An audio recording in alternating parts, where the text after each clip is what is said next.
Today we will be talking about reflexes. Reflexes are often thought of in terms of muscular movements. For example, when someone knocks a glass off the table, but is able to catch it before the glass hits the ground. Another example is in sports, when we refer to a goalie in hockey. They have the reflexes of a cat. In reality, reflexes extend beyond movements of our arms and our legs. There are a ton of different types of reflexes out there for controlling breathing, blood pressure, defecation, and urination, just to name a few. All reflexes do have something in common, however. This is known as the reflex arc. A reflex arc is the neural pathway involved in accomplishing a reflex, and it has 5 basic components. The first one, receptors.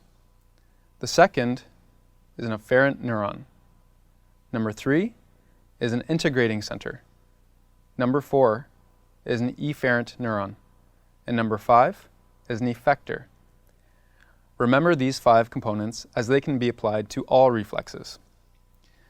Today we will be talking specifically about 2 types of reflexes. The first will be a monosynaptic reflex, and the second will be a polysynaptic reflex.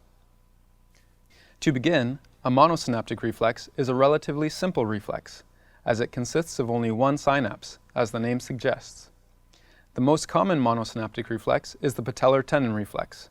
This is a stretch reflex. Before we continue, I'll remind you of the 5 basic components of a reflex arc. They are, number 1, receptors, number 2, afferent neuron, number 3, integrating center, number 4, efferent neuron, and number 5, effector. So, for a patellar tendon reflex, imagine you are in a doctor's office. The doctor will sit you down on the bed and take a small reflex hammer and tap you just below the kneecap. The result is that your knee responds by kicking out.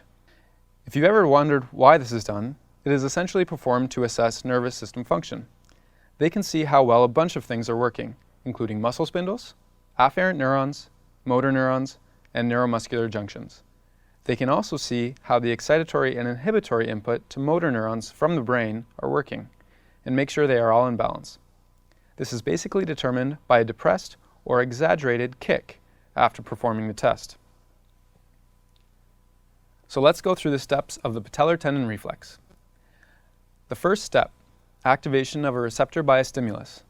Firstly, the stimulus is the hammer hitting your patellar tendon just below the kneecap. The receptors are actually found on the quadriceps muscle. They are activated because tapping the tendon stretches the muscle spindles found in the quadriceps muscle.